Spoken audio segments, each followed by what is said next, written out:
Magandang araw sa ating mga televiewers and welcome to the Good Life Health Forum.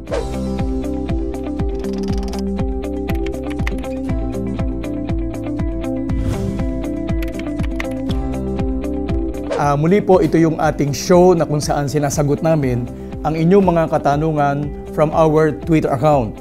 Pwede nyo ko i-tweet para sa inyong mga katanungan tungkol sa inyong kalusugan. At siya nga pala, pakikilala ko sa inyo si Mr. Wilson. Uy, bati ka. Uy, ayaw bumati. Masungit. Ayan, magsimula tayo. Ito mula kay Bogart Malyari. May tanong siya. Ano po ang Ashitaba at saan po nagmula ito? Alam mo Bogart, noong Shogun era around 1500s, sa Hachiho Island sa Tokyo, Japan, kung saan pinatatapon ng emperor ang mga exiles at criminals, unang na-discover itong halaman na ito.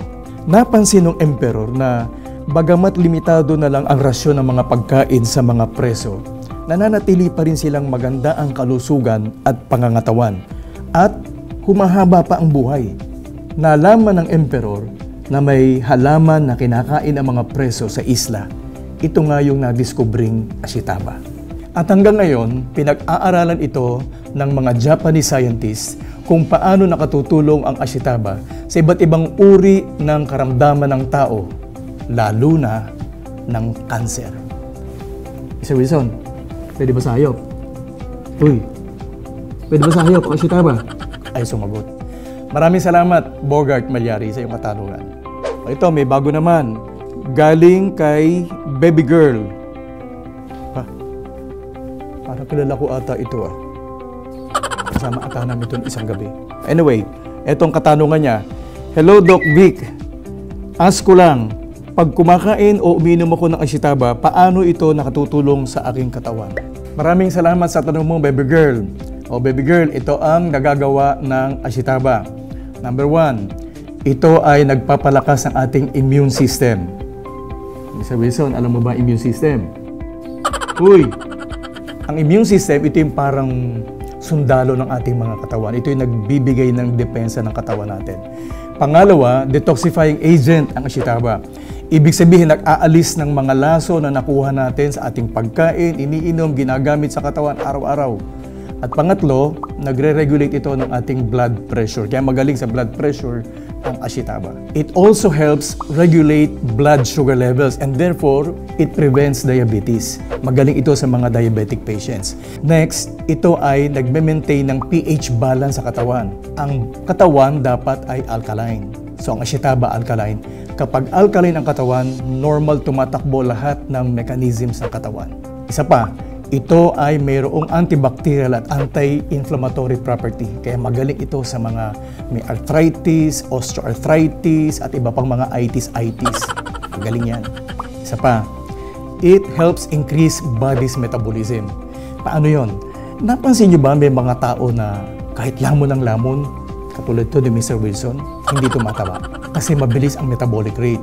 So kapag nag-take kayo ng Ashitaba, bumibilis ang inyong metabolic rate, hindi kayo tataba. Kaya itong Ashitaba tumutulong din for weight loss. Sumunod, ito ay nakatutulong din sa mga babaeng mayroong premenstrual syndrome.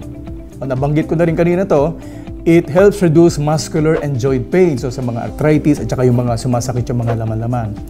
It helps overcome gastrointestinal disorders.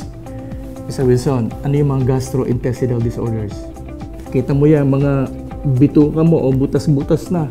Hindi ka nag-Ashitaba Ano yung mga gastrointestinal disorders? Ito yung hyperacidity, ulcer, gastroesophageal refluxes. Magaling po ang Ashitaba sa ganyang mga conditions. At isa pang magaling na effects ng Ashitaba, nagpapataas ito ng good cholesterol. Ba't ba siya tinawag na good cholesterol? Kasi siya yung nag-aalis kay bad. Kaya magaling Ashitaba. At dahil ang Ashitaba ay mataas sa chlorophyll, nakakatulong ito sa mga taong may anemia. Ganun din sa mga taong na-operahan, yung pong mga laging malakas ang bleeding, yan, magaling ang Ashitaba. Nakakatulong din ang Ashitaba sa may mga constipation. Ilang beses ba dapat, Mr. Wilson, dumudumi ang isang tao sa isang araw? Ikaw mukhang once a month ka lang ata eh. So, itong ashitaba, nag-i-increase ng motility noong ating bituka para mas mabilis kayong mag-move ng inyong mga bowels. And then, nakakatulong din ang ashitaba sa mga may Alzheimer's. O kayo dyan, mga nawala na ng memory.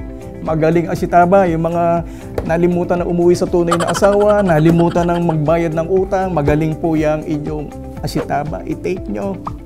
Makukulit kayo. Magaling din yung ashitaba sa mga may Parkinson's disease. Alam mo yung Parkinson's? Yung mga gumaganyan-ganyan, mga Parkinson's, mabagal kasi kulang sila sa dopamine sa utak.